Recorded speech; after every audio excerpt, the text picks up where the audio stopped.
मेरे बच्चे, तुम बार बार प्रयास करते हो, लेकिन फिर भी तुम्हारा काम बिगड़ रहा है। ऐसा क्यों हो रहा है, यह आज मैं तुम्हें बताऊंगी। इसलिए तुम ध्यान पूर्वक सुनना। यदि आज भी तुमने मेरी बातों को पूर्ण रूप से नहीं सुना, तो फिर मत कहना कि मैंने बताया नहीं, क्योंकि गलती इसमें तुम्हारी होगी। इसलिए जो बता रही हूँ उसको ध्यान पूर्वक सुनो। तुम्हारे जीवन में यदि ऐसा हो रहा है तो इसके पीछे 5 कारण हैं, जिन कारणों को जानकर तुम्हें उन पर ध्यान देना होगा और उन्हें अपने अंदर धारण करना होगा। सबसे पहला कारण, यदि जीवन में तुम अपने लिए अथक प्रयास कर रहे हो तो इस बात का विशेष ध्यान रखो कि किसी के बनते हुए कार्य को यदि तुम बिगाड़ देते हो तो जीवन में कभी भी तुम चाहे कितना भी प्रयास कर लो, तुम्हारा कोई भी कार्य कितना भी चाहने के बाद बनेगा नहीं। क्योंकि जो तुम दूसरों के साथ कर रहे हो वही तुम्हारे साथ होगा। और दूसरी बात, तुम मेहनत कर रहे हो जिस कार्य के लिए, उस कार्य के लिए मेहनत अभी और बाकी है। क्योंकि कोई भी कार्य पूर्ण होने में जितना परिश्रम करना होता है, वह परिश्रम अभी भी तुम्हारे कार्य को पूर्ण करने में कम पड़ रहा है।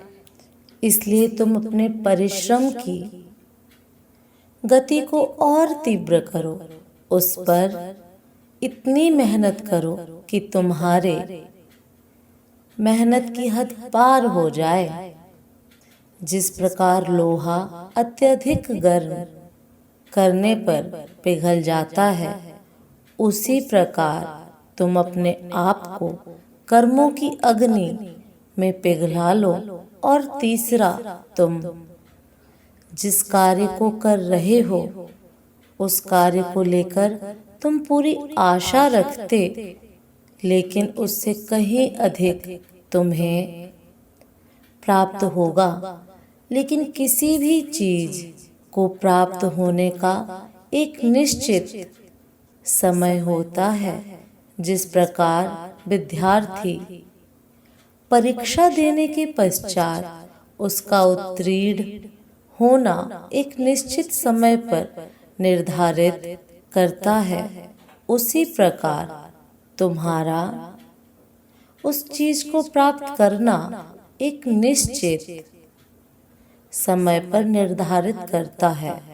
तो तुम्हें उस समय का इंतजार करना ही होगा और लगातार अपनी मेहनत जारी रखना भी होगा। क्योंकि यदि तुम मेहनत करना छोड़ दोगे तो सफल नहीं हो पाओगे।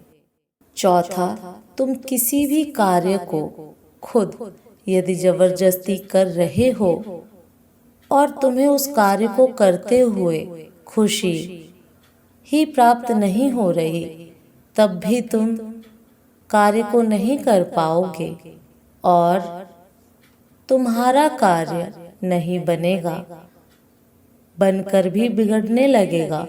क्योंकि ना तो तुम उस पर ध्यान लगा पाओगे और ना ही तुम्हारा उस कार्य पर मन लग पाएगा।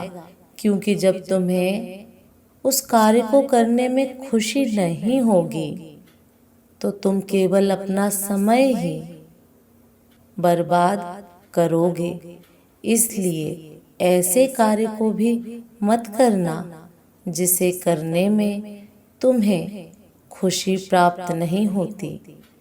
मेरे बच्चे, और 5वां ये कि अगर तुम आलसी व्यक्ति हो और कर्मठ नहीं हो, हाथ पर हाथ रखकर बैठकर केवल सपने देखने वालों में से हो, तो तुम्हारा कार्य निश्चित ही नहीं बनने वाला, क्योंकि कार्य को बनाने के लिए मेरी पूजा प्रार्थना के साथ साथ मेहनत करना भी अति आवश्यक है। इसलिए यदि तुमसे सहायता हो पाए तो करना मेरे बच्चे, लेकिन अपने अंदर घमंड को कभी मत आने देना, क्योंकि कौन छोटा है कौन बड़ा, अर्थ इससे नहीं, तुम्हें अपने आप को देखना है कि तुम क्या हो। यदि तुम खुश हो अपने जीवन में, तुम्हें वह सब कुछ प्राप्त हो रहा है जो तुम्हें चाहिए, तो तुम्हें भूल कर भी किसी को ना तो छोटा समझना है और ना ही तुम्हारी बातों से किसी के स्वाभिमान को चोट नहीं पहुंचानी चाहिए।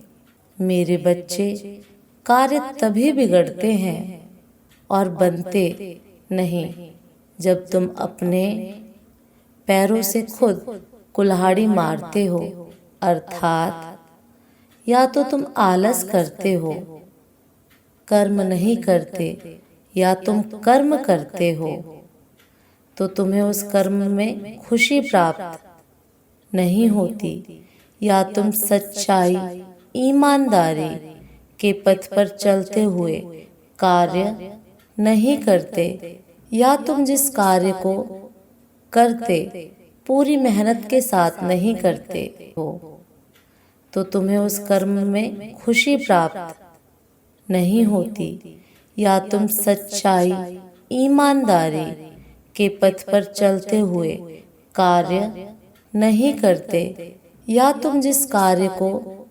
करते पूरी मेहनत के साथ नहीं करते, तुम्हारा पूरा बल उस पर नहीं होता। यदि तुम ध्यान लगाकर किसी कार्य को करो तो तुम्हारा कोई कार्य नहीं बिगड़ेगा।